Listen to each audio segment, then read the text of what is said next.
اللهم صل وسلم على نبينا محمد وعلى آله وصحبه أجمعين.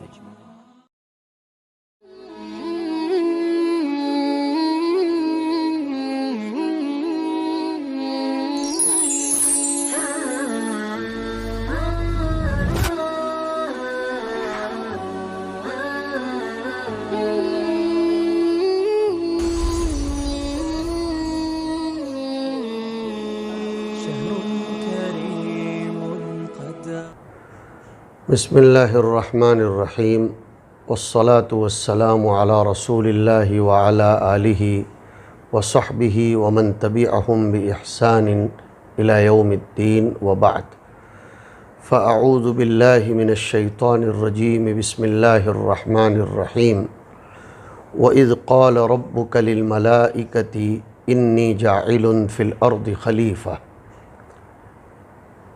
معزز سامعین،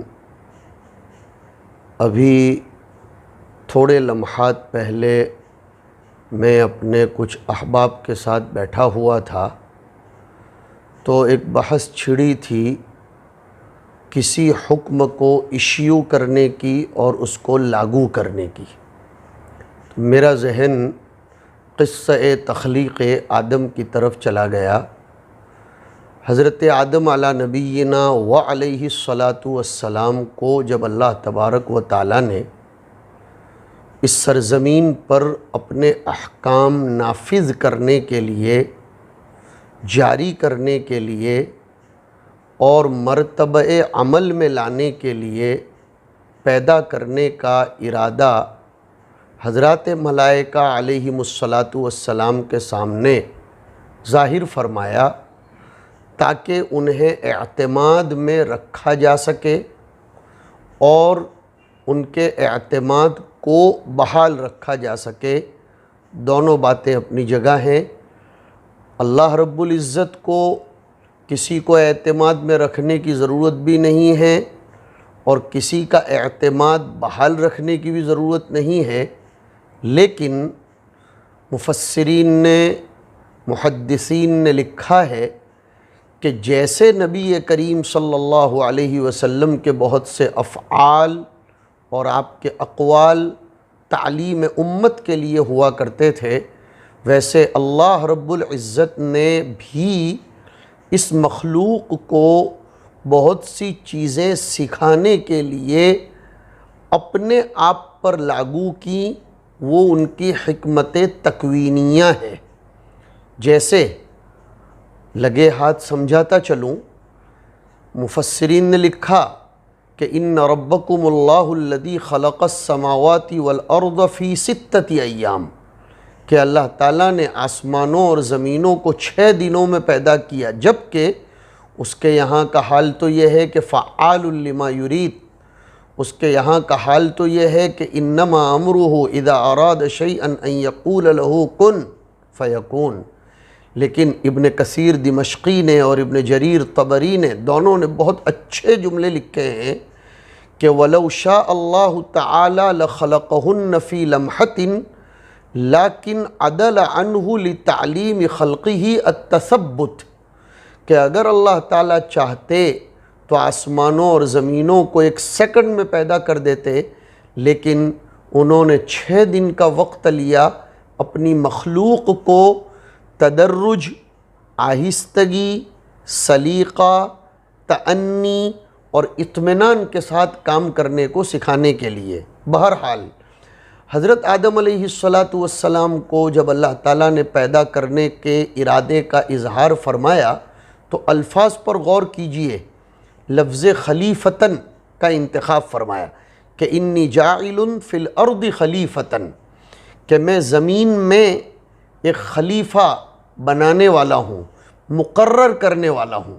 خلق آدم تو ہو چکا تھا، اس لیے خالق فی الارض خلیفتن کا لفظ نہیں آیا، جاعل فی الارض خلیفتن کا لفظ آیا۔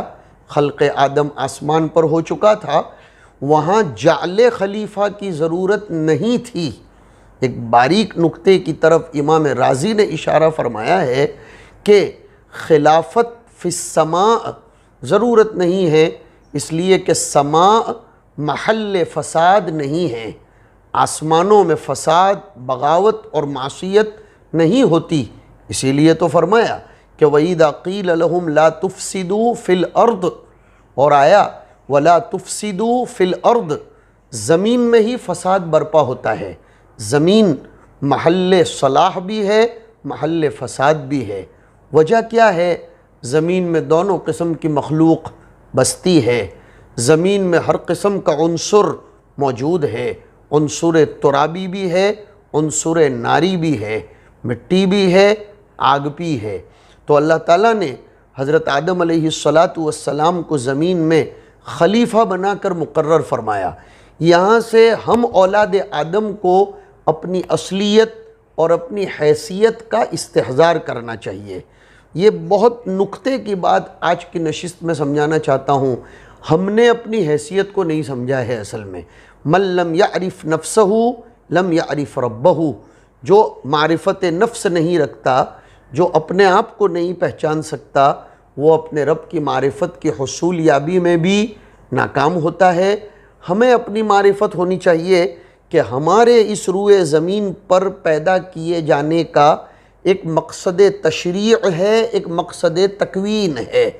مقصد تشریع تو ہم گنگناتے رہتے ہیں کہ وما خلقت الجن والانس الا لیعبدون، لیکن ایک مقصد تکوین ہے، اور وہ ہے انی جاعل فی الارض خلیفتاً، کہ روئے زمین پر ہم نے آدم کے ذریعے اپنے اوامر اور نواہی کو جو ہم نے آسمان پر ایشیو کر دیے ہیں، اب اس کو لاگو کرنے کی ضرورت ہے۔ تنفیذ احکام کے لیے حضرت آدم علیہ السلام کو خلیفہ بنایا۔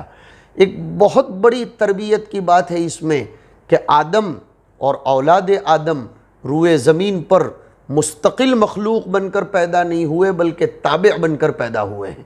اس لیے کہ خلیفہ کبھی مستقل نہیں ہوتا، خلیفہ اپنے اصل کے تابع ہوتا ہے۔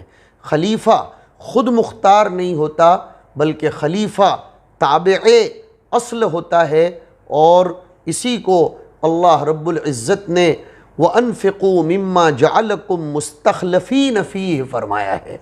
اور اسی طریقے سے اللہ رب العزت نے أَنَّ الْأَرْضَ يَرِثُهَا عِبَادِيَ الصَّالِحُونَ وارث ٹھہرایا ہے، مورث نہیں ہے۔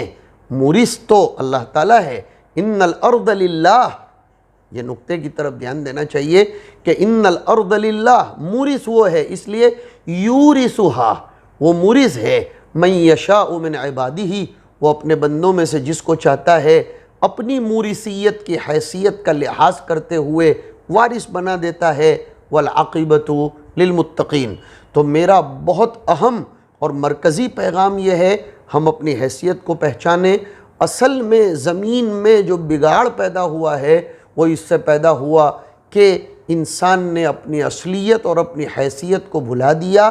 اس نے یہ بھلا دیا کہ میں خلیفہ ہوں، اس نے سمجھ لیا میں ہی سب کچھ ہوں، جبکہ ایک حدیث شریف میں بھی آیا کہ اللہ تعالیٰ تمہیں روئے زمین پر پیدا کر کے استخلاف کی شکل اختیار کر کے دیکھنا چاہتا ہے۔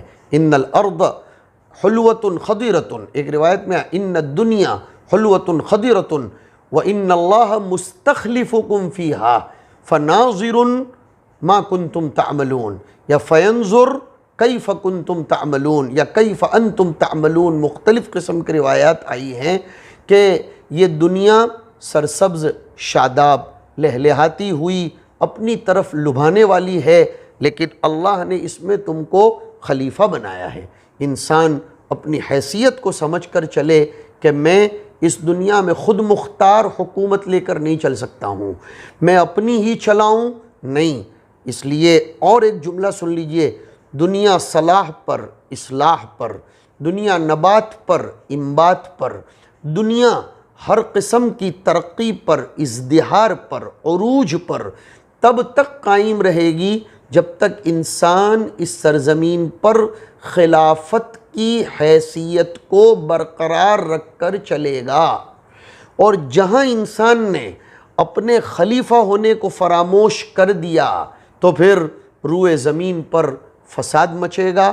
آج کل جو حالات رونما ہو رہے ہیں، فساد بر و بحر میں ممتاز طریقے پر، نمایاں طریقے پر ہویدہ ہو رہا ہے اور عیاں ہو رہا ہے، اس کی وجہ یہ ہے انسان نے اپنے آپ کو خود مختار مان لیا ہے۔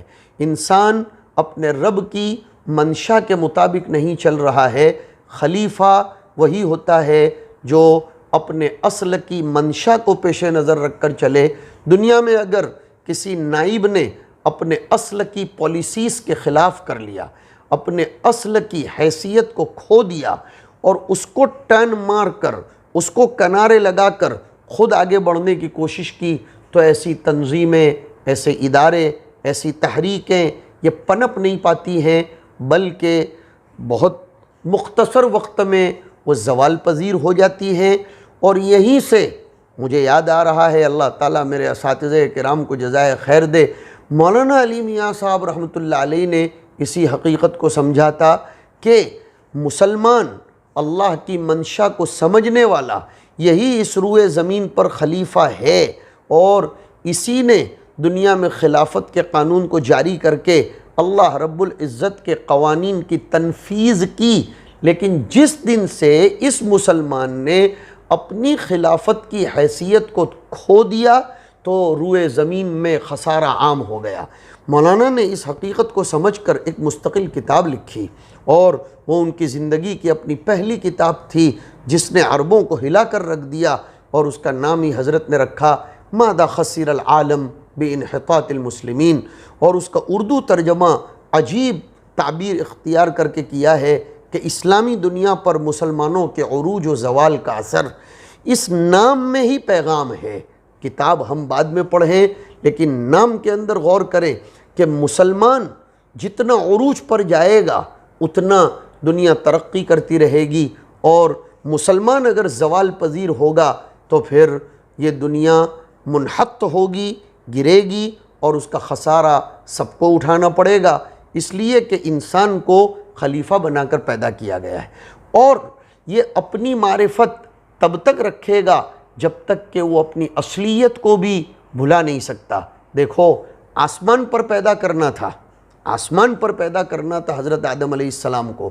اللہ چاہتا تو آسمان پر نور کے ذریعے پیدا کرتا، لیکن زمین سے مٹی منگوائی، زمین سے مٹی منگوائی، اور بے اتفاق تمام مفسرین کے الگ الگ قسم کی مٹی، الگ الگ ذائقے کا پانی، الگ الگ نہروں کا پانی اللہ تعالیٰ نے منگوایا، بلوایا، اور پھر اس پانی اور مٹی دونوں کو آٹے کے ذریعے، آٹے کی شکل میں گدوایا، اس کو گندوایا۔ اسی میں مفسرین نے لکھا کہ الگ الگ مٹیاں تھیں، اس لیے انسان کے اندر الگ الگ کلر بھی آیا۔ ایک باپ کی اولاد ہے لیکن کوئی کالا ہے تو کوئی سفید ہے، اور پانی بھی الگ الگ تھا۔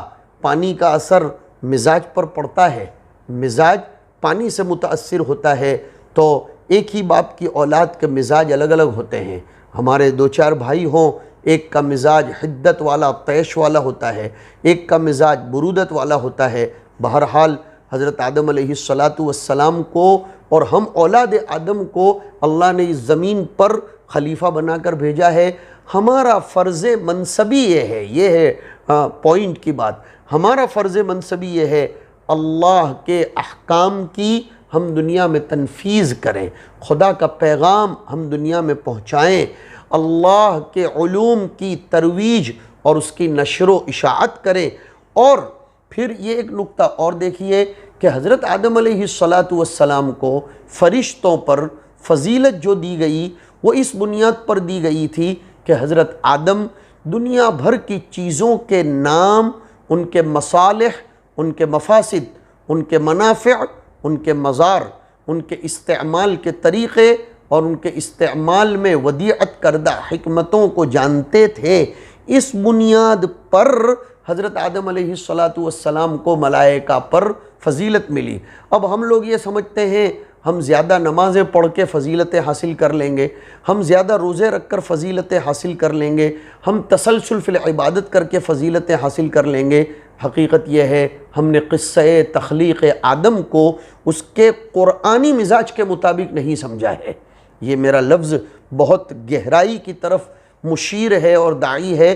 قرآن جو پیغام دینا چاہتا ہے حضرت آدم علیہ السلام کے واقعے میں کہ بنی آدم کو، انسانوں کو چاہیے کہ وہ دنیا بھر کی چیزوں کے مصالح کو، منافع کو، مفاسد کو جانیں۔ ہم لوگ جانتے ہی نہیں ہیں کس چیز میں فائدے کیا ہیں، کس چیز میں نقصان کیا ہیں، اور اگر جانتے ہیں تو جاننے کی حد تک جانتے ہیں لیکن اس کو عمل میں نہیں لاتے۔ جن چیزوں کو اپنانا ہے انہیں اپناتے نہیں، جن چیزوں سے گریز کرنا ہے ان سے گریز نہیں کرتے۔ نتیجہ یہ ہوا کہ ہم نے خود فراموشی کا شکار اپنے آپ کو کیا، خود فراموشی کا شکار ہوئے ہم کہ ہم خلیفہ ہیں زمین میں۔ یہ خود فراموشی ہوئی، خود فراموشی کے نتیجے میں خدا فراموشی پیدا ہو جاتی ہے۔ اس کا الٹا بھی ہوتا ہے کبھی کہ خدا فراموشی کے نتیجے میں خود فراموشی ہوتی ہے اور خود فراموشی کے نتیجے میں خدا فراموشی ہوتی ہے، دونوں ایک دوسرے کو لازم ملزوم ہیں، اور پھر روئے زمین کا نظام بگڑ جاتا ہے اور پھر نبوی منہج سے دنیا ہٹ جاتی ہے، تو پھر اللہ رب العزت اس دنیا میں ہدم و دمار، شکست و ریخت اس کے نظام کو جاری فرماتا ہے۔ لہذا اس وقت روئے زمین پر جتنے بھی حالات چل رہے ہیں، انفرادی سطح پر ہوں، اجتماعی سطح پر ہوں، فرد کی سطح پر ہوں، مجتمع اور معاشرے کی سطح پر ہوں، ورلڈ لیول پر ہوں، بنیادی وجہ یہ ہے کہ انسان نے اپنی اصلیت کو نہیں سمجھا ہے کہ وہ زمین میں خلیفہ ہے۔ آئیے آج کی نشست میں ہم اپنی حقیقت کو سمجھیں اور اس کی کوشش کریں کہ ہمارے اللہ نے اس زمین میں اپنے منشا کو پھیلانے کے لیے جو نظام چلایا، نبیوں کا، کتابوں کا، ہم اس سے استفادہ کر کے دنیا کو سمجھائیں اور دنیا کو ہم وہ تمام امور کی تبلیغ و ترویج کریں جن امور کو لے کر اللہ تعالیٰ نے حضرت آدم اور ان کے بعد ان کی اولاد نبیوں، ولیوں، صلحاء، متقیوں، مبلغین، مجاہدین، علماء، مصنفین، مرشدین، ان سب کی شکل میں جو بھیجے ہیں، تو پھر انشاءاللہ اللہ رب العزت نے جس مقصد کے تحت اس انسان کو پیدا کیا تھا اس مقصد کو یہ اپنا لے گا تو یہ زمین پھر دوبارہ لہلہاتی ہوئی سرسبز و شاداب ہوگی، اس میں امن و امان، استقرار ہوگا، اور اس میں مختلف قسم کے جو فتنے رونما ہو رہے ہیں ان فتنوں سے یہ زمین اپنے آپ کو بھی بچائے گی اور اپنے اوپر قرار پانے والوں کو فرار سے بچا کر قرار عنایت کرے گی۔ اللہ رب العزت ہمیں سمجھنے کی توفیق دے۔